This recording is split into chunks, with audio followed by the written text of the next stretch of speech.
So everything we've done up until now has been in the realm of fluid statics, meaning the fluid does not move.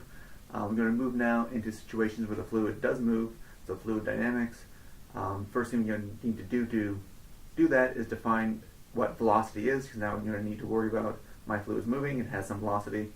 And generally what we have is some velocity field, so I have some points in space, x, y, and z, at some time t, and there's some velocity at that point. So look at, for example, this point here, x, y, z, and t. My fluid velocity is in that direction at that time. Generally, fluid is going to follow some path. So if I look at some other point, x, y, z over here, at some time, it's going to be in that direction. So I generally have all these points in space, and my velocity is a function of all those points in space and time as well. So I can write that as my velocity vector v is some x component velocity, depends on space and time in the x direction, some y component, depends on space and time in the y direction, and z component in the z direction. So you're going to have a couple definitions related to fluid velocities. First one is there's two general ways that fluids move. They can either move in a laminar fashion or in a turbulent fashion. So laminar flow is kind of nice, well-ordered, parallel layers of fluid moving nice with respect to each other. Generally happens at lower velocities. And then the opposite of that is turbulent flow. Generally happens at higher velocities. You have significant mixing effects go on. The best example of this is if you are at home, you turn on your kitchen faucet, turn it on really slow, you have this really nice thin layer of water coming out. It's nice and clear, you can see through it. All the water is moving basically straight down in nice parallel layers. If you turn your faucet on faster, eventually you end up with a point where it starts to get cloudy. You have the bubbles in there, it starts to make noise, and that's when the flow is turbulent. So you have this mixing that creates all the bubbles, creates the noise, and so the flow is not just straight down, it's kind of chaotic and all over the place, and that's turbulent flow. The next definition has to do with the dimensions of the flow. So generally I have some three-dimensional flow that we saw before. My velocity is some x component, some y component, some z component, depending on all spatial coordinates x, y, and z in time. So that's kind of any general flow. But a lot of times I want to make my life easier, make the analysis easier, and I can make the flow, or the flow can be approximated to be either two-dimensional or one-dimensional. Two-dimensional, for example, anything I can kind of draw on this board is going to be a two-dimensional flow. Generally, only x and y coordinates, nothing in the z direction, because I can draw it on this board. So something like flow over an airfoil, I'm assuming this airfoil is really long, and so the flow just goes in the x and or y directions. So my velocity only has an x component, and again, only dependent on x and y, not dependent on z, and a y component, same deal. Easier situations is a one-dimensional flow, something like flow through a pipe. Pipe's going in that direction, the flow is only going in that direction. In this case, only have one dimension. Doesn't really matter if I call it x or cylindrical coordinates z. Point is, I only have one direction of flow, so it's one-dimensional.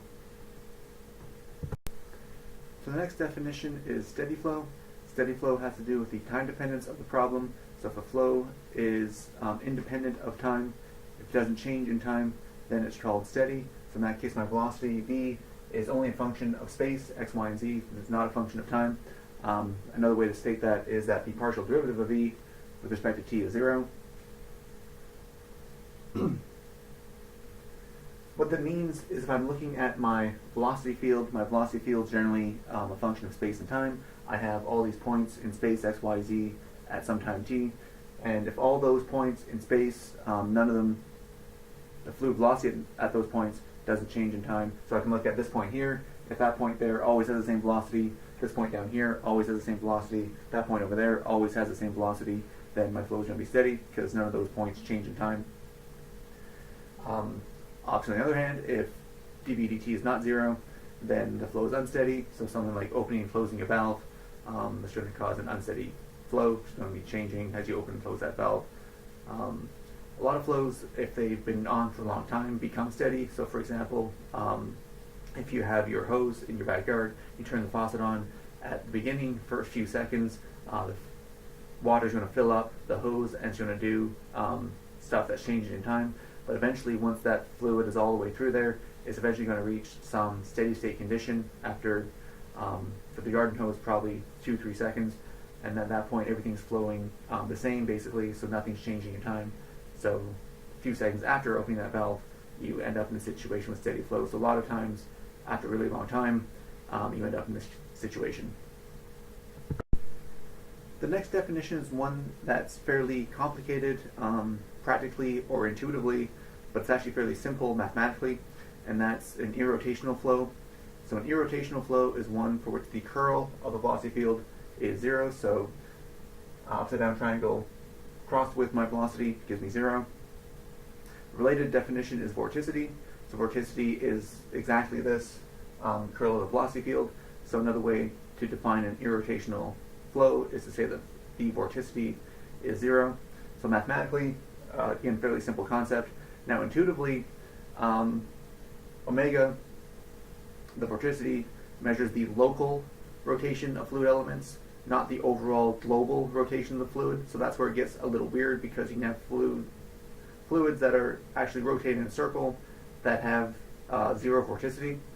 You can also have fluids moving in a straight line that actually have non-zero vorticity. So you think that rotation would make it not irrotational, but there's situations where that does actually happen. Best way to see this is with an example that we're going to do next. So my example of this, I'm going to consider a flow. Velocity field is By in the x direction, 0 in the y direction, 0 in the z direction. So all I have is flow in the x direction, so all my flow is straight to the right or to the left, only an x component of velocity. So again, everything moving left or right. And then this depends on y. B is just a constant, so I have some constant times y. So at different values of y, I have different velocities. The higher I go, the faster I go, because y is getting bigger.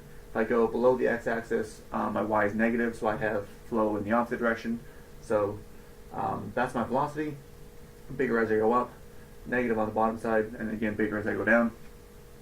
So we can see from this that every fluid particle is moving in a straight line. This fluid particle right here is moving straight to the right.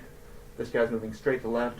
There's certainly no rotation of any in any global sense. Everything's just nice straight lines. So now to measure that rotation, we want to find the vorticity for this flow. So my vorticity, the curl of my velocity field, so curl of any vector, in this case velocity, dvz dy minus dvy dz in the I direction, dvx dz, dvz dx in the j direction, dvy dx minus dvx dy in the z direction. Of course, I have vx and vy are both 0, so that guy's gone. Vx does not depend on z, so that guy's gone. There is no vz, so that guy's gone. So really the only one I care about is this last guy. Again here, dvy dx, no vy, so that guy's 0. Then the important one, dvx dy, so derivative with respect to y of this guy. So that gives me just a minus b in the z direction or k direction. So minus b in the k direction, some constant, that's not 0. So even though on the global scale, everything's moving in a nice straight line, don't really expect any rotation, this is telling us that there is some rotation. So what does this mean?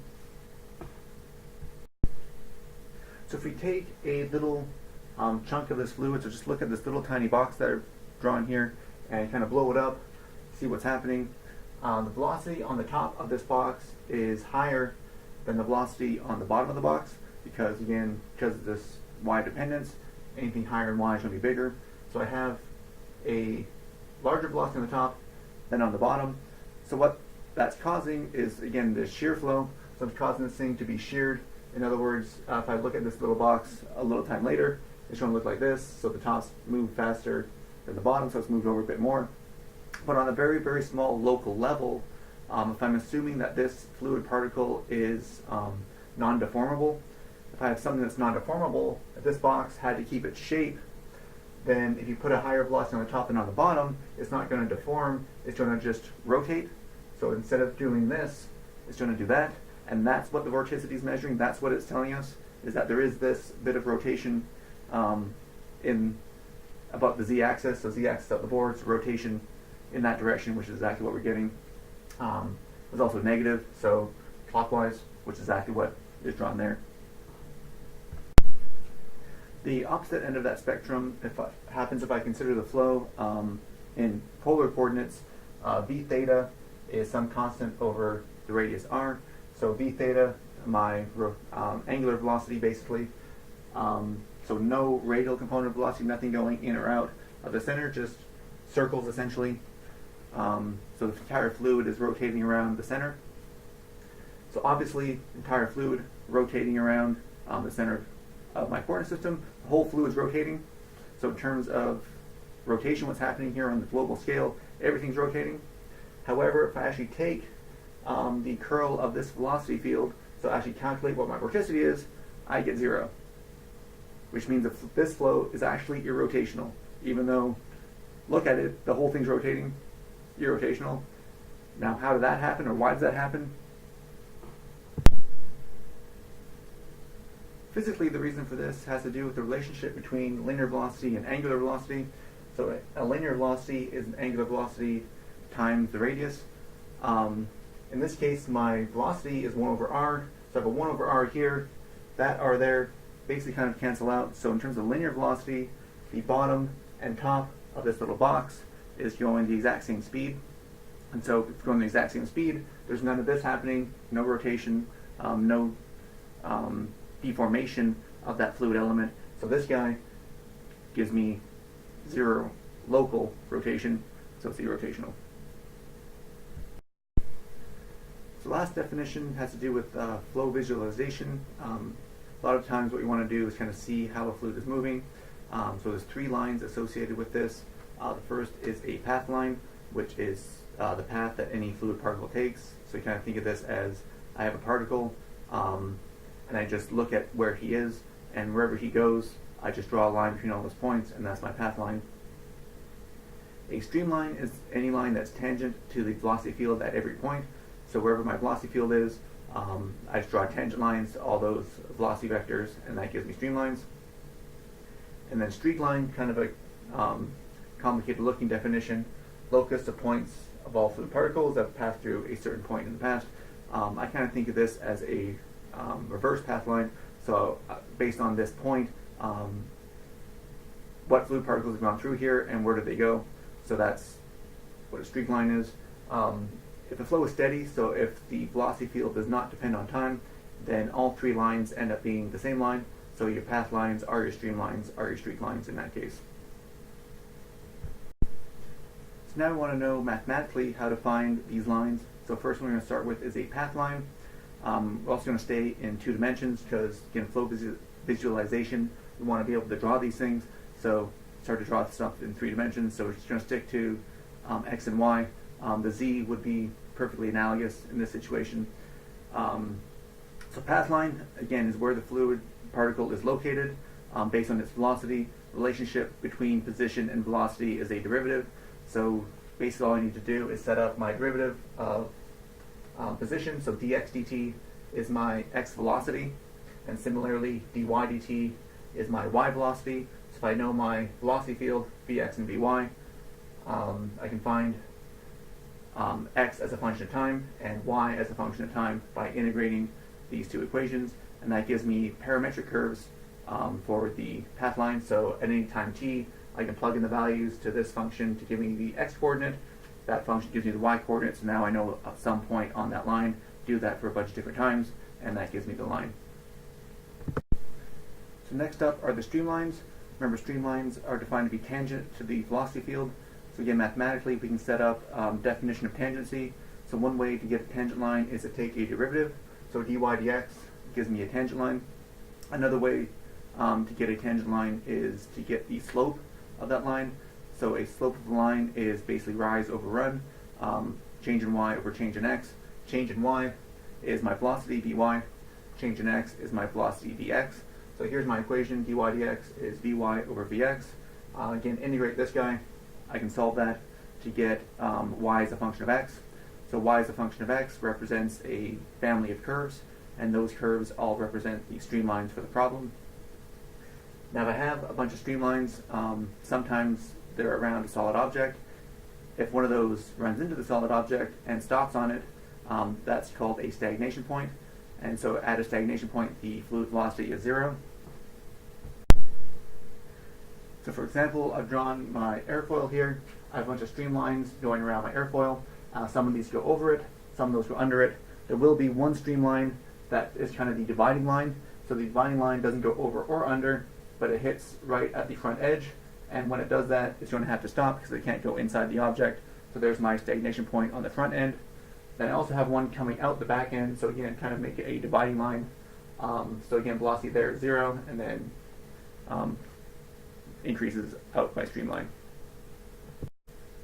So time for an example of all these concepts. Fairly long example because it involves many parts, involving the many different concepts we saw, but they all relate to this velocity field V. That's 3x in the I direction minus 3y in the j direction. First question, what's the dimension of this flow? Second question, I want to obtain the equation of streamlines for this flow. Part C, find the one streamline that passes through the point 2, 8. Then want to determine the velocity at that point 2, 8. Part E, if I have a particle that goes through point 2, 8, want to know where that particle goes after that. So 1 second later, where did he go? Part F, is this flow irrotational? And then finally the last part, are the streamlines and path lines for this flow the same? Or related question, should they be the same? So solution to this, part A, what's the dimensions? Well, we have x component of velocity, y component of velocity, depends on x and y. So there's no z involved, so two-dimensional. So second part to this, I want to find these streamlines. Streamlines are given by the equation dy dx is equal to vy over vx.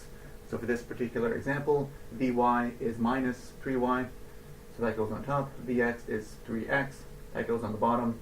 I can cancel the 3's, so dy dx is negative y over x. Now it's just a matter of integrating that. So to integrate that, I want to separate my variables, bring my y to the left-hand side, bring my dx up to the right-hand side.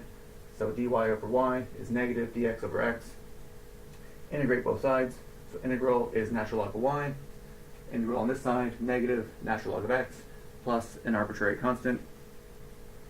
And then I want to get this in terms of y as a function of x, so solve for y essentially. So I want to get rid of this natural log term. To get rid of natural logs, I need the natural log up front, which I have on this side, but I need the natural log up front of this whole thing. So I want to play with this right-hand side. So negative natural log of x is the same thing as natural log of x to the negative 1 power. Remembering my log rules.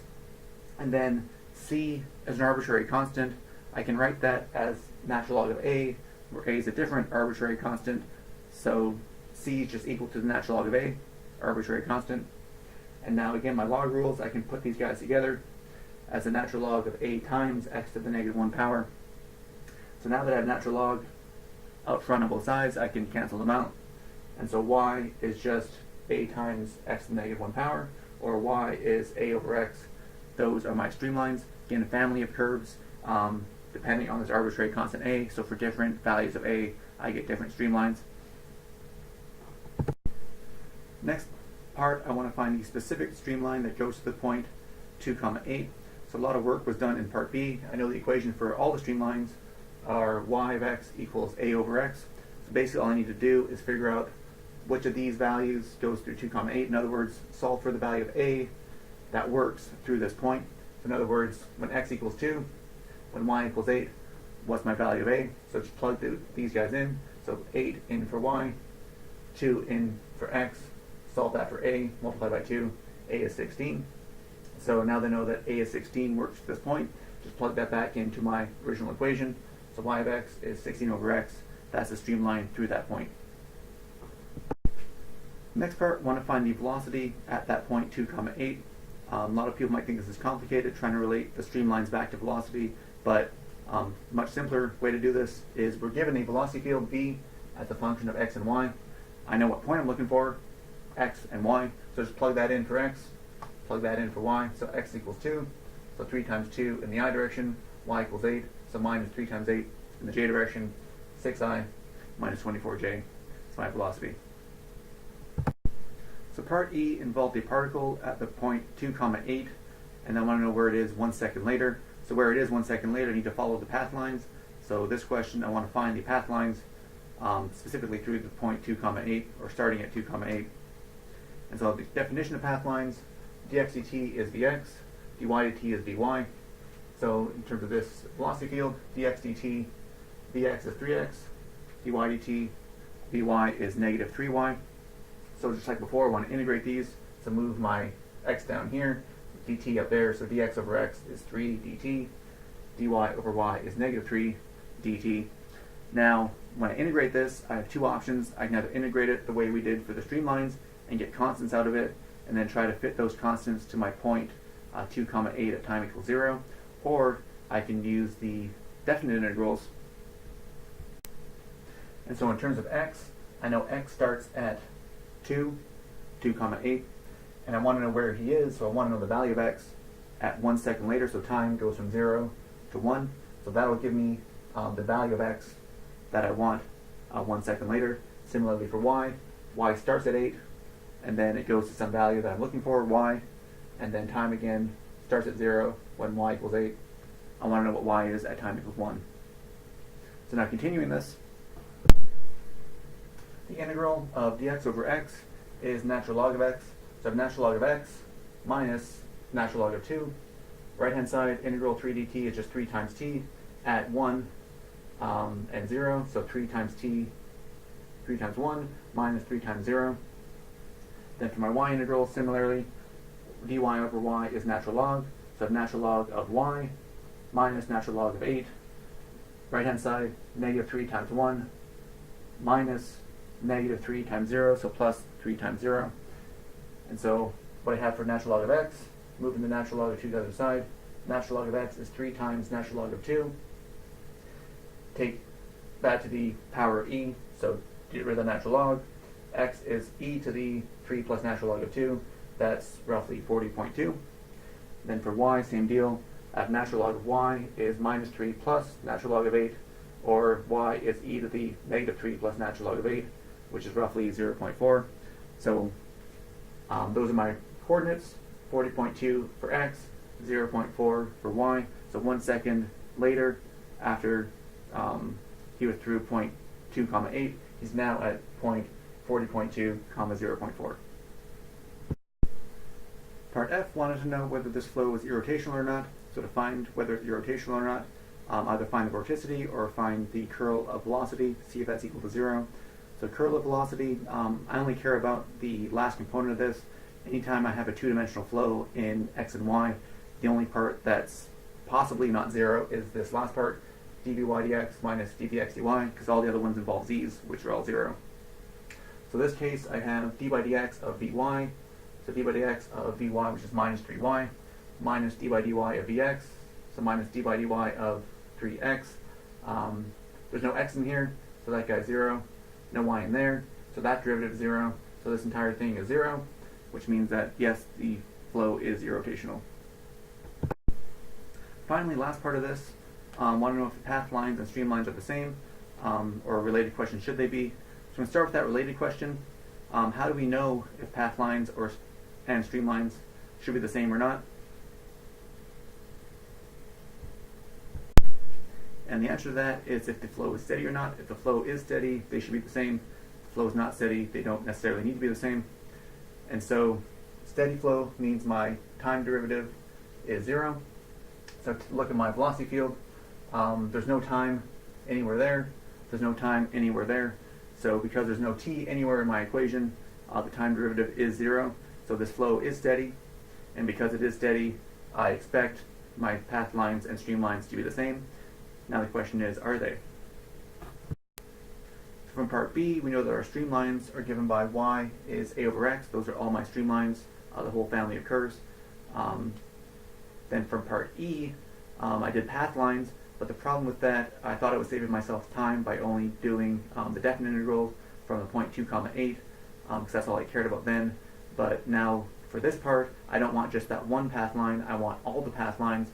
So I want to go back to what I did, and instead of doing the definite integral using 2 comma 8, I want to use the indefinite integral so involving constants. So these will be for any point. This gives me all the path lines. So very similar procedure. Starting with those definite integrals. Dx over x is natural log.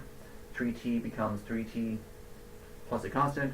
Similarly for y, dy over y becomes natural log of y. Minus 3dt, I get minus 3t plus a different constant. Then just solving this guy for x. X is e to the 3t plus c1. Solving this guy for y. Y is e to the negative 3t plus c2. So those are my equations for my path lines in general form.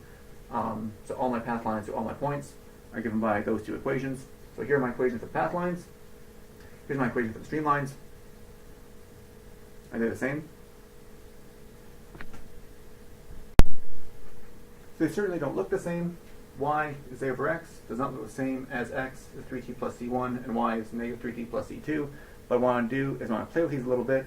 If you're going to multiply both sides by x, so x times y is just this constant a for my streamlines. Then for my path lines, I want to take these exponentials and I can break this up. So e to the 3t plus c1 is the same thing as e to the 3t times e to the c1. Same thing for y.